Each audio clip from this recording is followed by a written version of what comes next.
দেখুন আল্লাহ রাব্বুল আলামিন কোরআন মাজিদের মধ্যে যেমন বলেছেন,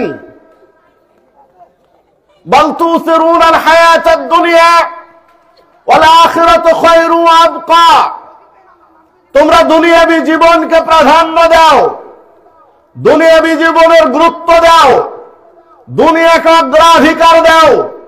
ওয়াল আখিরাতু খায়রু ওয়া আবকা, অথচ আখিরাত খায়রুন, কল্যাণকর দুনিয়ার চেয়ে, মূল্যবান দুনিয়ার চেয়ে, আবকা চিরস্থায়ী।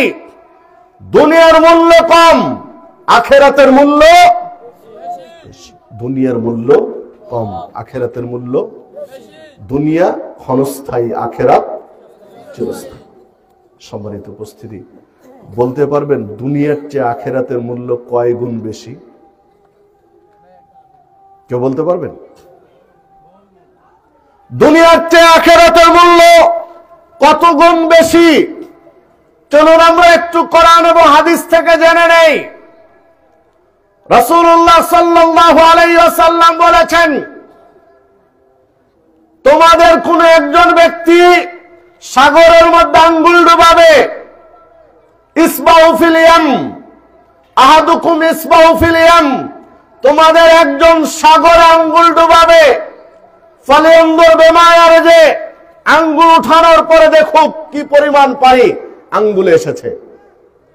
প্রশান্ত মহাসাগরে একটা আঙ্গুল ডুবিয়ে আঙ্গুল উঠানোর পরে আপনি খেয়াল করেন তো আঙ্গুল ভিজে যে পানি এসেছে, সাগরের পানি, এর জন্য কতটুকু পানি সাগরে কমে গেছে একটু খেয়াল করেন। প্রশান্ত মহাসাগরে একটা আঙ্গুল ডুবিয়ে যদি উঠান তাহলে পানি কমবে কতটুকু বলেন তো কেউ? সারা পৃথিবীতে বর্তমানে প্রায় 850 কোটি মানুষ বসবাস করে। 850 কোটি মানুষকে যদি প্রশান্ত মহাসাগরে ফেলে দেওয়া হয়, চুবিয়ে উঠানো হয়, তাহলে 850 কোটি মানুষ ভিজে যে পানিটা আসবে, এতে প্রশান্ত মহাসাগরের পানি কমবে? 1 ইঞ্চি কেন, 1 চুল কমেছে তা বোঝা যাবে না। আল্লাহ রাসূল সাল্লাল্লাহু আলাইহি ওয়াসাল্লাম পুরো একটা বডি নয়, একটা আঙ্গুল দিয়ে বুঝালেন।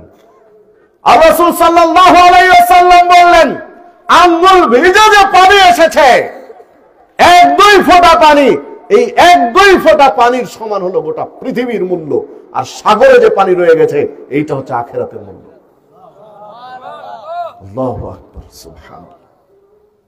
দুনিয়া নিয়ে এত পাগল হয়ে আছি, বুঝি না আখিরাত কি জিনিস। আখিরাত কি জিনিস বুঝি না।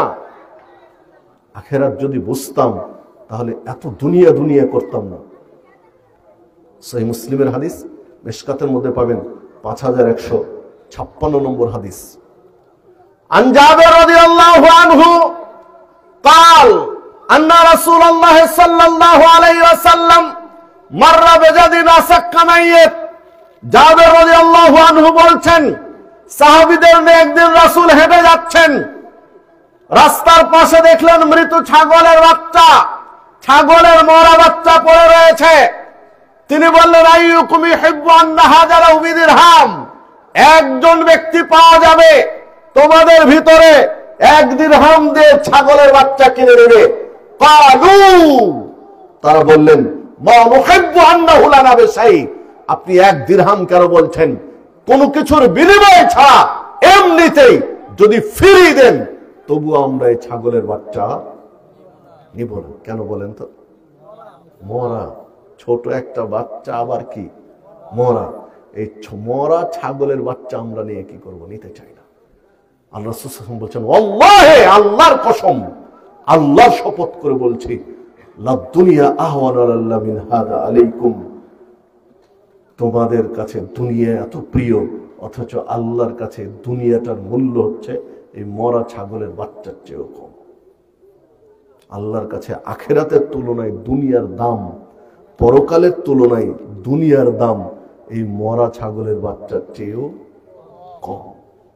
সম্মানিত উপস্থিতি, সহিহ মুসলিমের মধ্যে পাবেন এই হাদিস, মিশকাতের 5157 নম্বর হাদিস। দেখুন, যারা আখিরাতকে ভুলে গিয়ে, পরকালকে ভুলে গিয়ে দুনিয়া নিয়ে ব্যস্ত হয়ে আছে, দুনিয়ার পিছনে ছুটে বেড়াচ্ছে, তারা মূলত একটা মরা ছাগলের বাচ্চা নিয়ে টানা হেঁচড়া করছে। আমি বুঝাতে পারলাম কিনা জানি না। এটা বোঝা যাবে কখন? 3.5 হাত মাটির নিচে গেলে।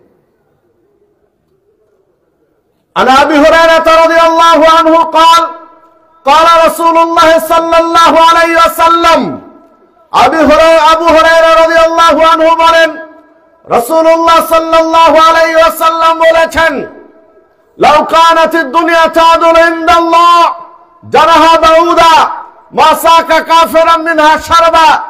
গোটা পৃথিবীর মূল্য যদি আল্লাহর কাছে মাছির একটা পাখার সমান হতো, মাছির একটা দানার সমান যদি গোটা পৃথিবীর মূল্য আল্লাহর কাছে থাকতো, তাহলে কোন কাফের মুশরিক বেদিন নাস্তিককে এক ঢোক পানি পান করতে দিতেন না।